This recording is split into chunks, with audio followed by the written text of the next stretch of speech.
तृतीयोऽध्यायः कर्मयोगो। अर्जुनोवाच ज्ञायसि चेत् कर्मणस्ते मता बुद्धिर्जनार्दन तत्किं कर्मणि घोरे मां नियोजयसि केशव। व्यामिश्रेणेव वाक्येन बुद्धिं मोहयसीव मे तदेकं वद निश्चित्य येन श्रेयोऽहमाप्नुयाम्। श्रीभगवानुवाच लोकेऽस्मिन् द्विविधा निष्ठा पुरा प्रोक्ता मया नघ। ज्ञानयोगेन सांख्यानां कर्मयोगेन योगिनां। न कर्मणामनारम्भा नैष्कर्म्यं पुरुषोऽश्नुते न च सन्न्यसनादेव सिद्धिं समधिगच्छति। न हि कश्चित् क्षणमपि जातु तिष्ठत्य कर्मकृत् कार्यते ह्यवशः कर्म सर्वः प्रकृतिजैर्गुणैः। कर्मेन्द्रियाणि संयम्य जवास्ते मनसा स्मरन् इन्द्रियार्थान् विमूढात्मा मिथ्याचारः स उच्यते। यस्मिन्द्रियाणि मनसा नियम्यारभते अर्जुन कर्मेन्द्रियै कर्मयोगो मसक्तः स विशिष्यते। नियतं कुरु कर्म त्वं कर्म ज्यायो ह्यकर्मणः शरीरयात्रापि च ते न प्रसिद्धेद कर्मणः। यज्ञार्थात् कर्मणो अन्यत्र लोकोऽयं कर्मबन्धनः तदर्थं कर्म कौन्तेय मुक्तसङ्गः समाचर। सहजज्ञः प्रजाः सृष्ट्वा पुरोवाचो प्रजापतिः अनेन प्रसविष्वध्व मे स्वस्तिष्ठकामधु। देवान् भावयतानेन ते देवा भावयन्तु वः परस्परं भावयन्तः श्रेयः परमवाप्स्यथ। इष्टान् भोगान् हि वो देवा दास्यन्ते यज्ञभाविताः तैर्दत्तान् प्रदायैभो जो भुङ्क्ते स्तेन एव सः। यज्ञशिष्टाशिनः सन्तो मुच्यन्ते सर्वकिल्बिषैः भुञ्जते ते त्वघं पापा ये पचन्त्यात्मकारणात्।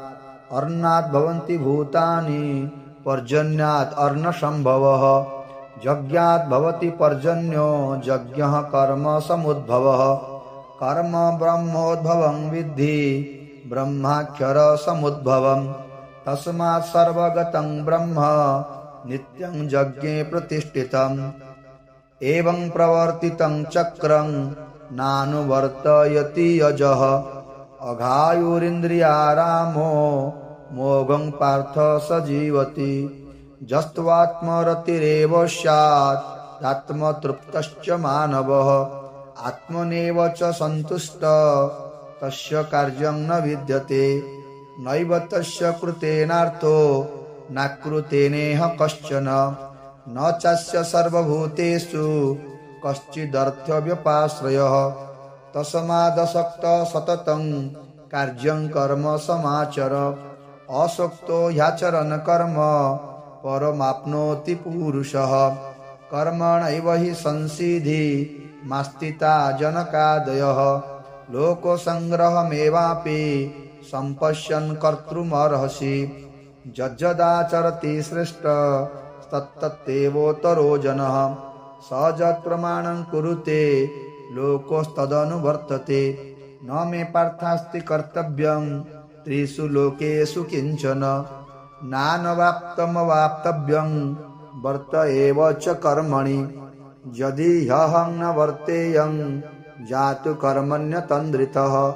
मम वर्तमानो वर्तन्ते मनुष्याः पार्थ सर्वशः। उच्छिदेयुरिमे लोका न कुर्यां कर्म चेदहं शङ्करस्य च कर्ता स्यामुपहन्यामि महाप्रजाः। सक्ताः कर्मण्य विद्वांसो यथा कुर्वन्ति भारत कुर्याद् विद्वांस तथा सक्तः चिकीर्षु लोकसंग्रहम्। न बुद्धिभेदं जनयेत् अज्ञानां कर्म संगिनां जोषये सर्वकर्माणि विद्वान् युक्तः समाचरन् प्रकृतेः क्रियमाणानि गुणैः कर्माणि सर्वशः अहंकार विमूढात्मा कर्ताहमेति मन्यते तत्त्ववित्तु महाबाहो गुणकर्म विभागयोः गुणागुणेषु वर्तन्त इति मत्वा न सज्जते प्रकृतेर्गुणसम्मूढः सज्जन्ते गुणकर्मसु तान् कृच्छ्नविदो मन्दान् कृच्छ्नभिन्न विचालयेत् मयि सर्वाणि कर्माणि सन्न्यस्याध्यात्मचेतसा निराशीर्निर्ममो भूत्वा युद्धस्य विगतज्वरः जे मे मतमिदं नित्यमनुतिष्ठन्ति मानवाः श्रद्धावन्तो अनसूयन्तो मुच्यन्ते तेऽपि कर्मभिः जे त्वेदभ्यसूयन्तो नानुतिष्ठन्ति मे मतम् सर्वज्ञानविमूढांस्तान् विद्धि नष्टान् चेतसः सदृशं चेष्टते स्वस्याः प्रकृतेर्ज्ञानवानपि प्रकृतिं जानति भूतानि निग्रह किं करिष्यति इन्द्रियस्येन्द्रियस्यार्थे रागद्वेषो व्यवस्थितो तयोर्नवशमागच्छे तौ ह्यस्य परिपन्थिनौ श्रेयान् स्वधर्मविगुणः परधर्मास्वनुष्ठितात् स्वधर्मे निधनं श्रेयः परधर्मो भयावहः अर्जुनोवाच अथ केन प्रयुक्तोऽयं पापं चरति पुरुषः अन्निच्छन्नपि ब्रह्मण्येय बलादिव नियोजितः श्रीभगवानुवाच काम एष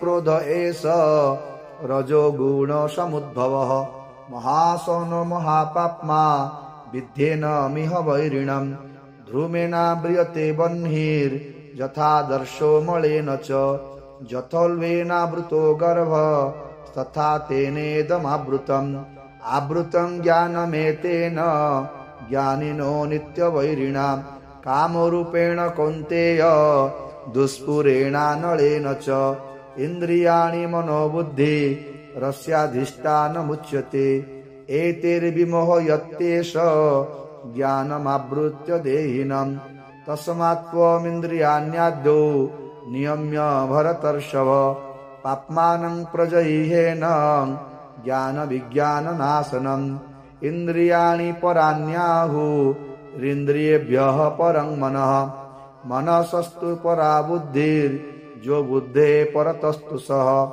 एवं बुद्धेः परं बुद्ध्वा संस्तभ्यात्मानमात्मना जहि शत्रुं महाबाहो कामरूपं दुराशदम् इति श्रीमहाभारते शतसहस्रां संहितायां 82 भीष्मपर्वणि श्रीमद्भगवद्गीतासु उपनिषत्सु ब्रह्मविद्यायां योगशास्त्रे श्रीकृष्ण अर्जुन संवादे कर्मयोगो नाम तृतीयोऽध्यायः।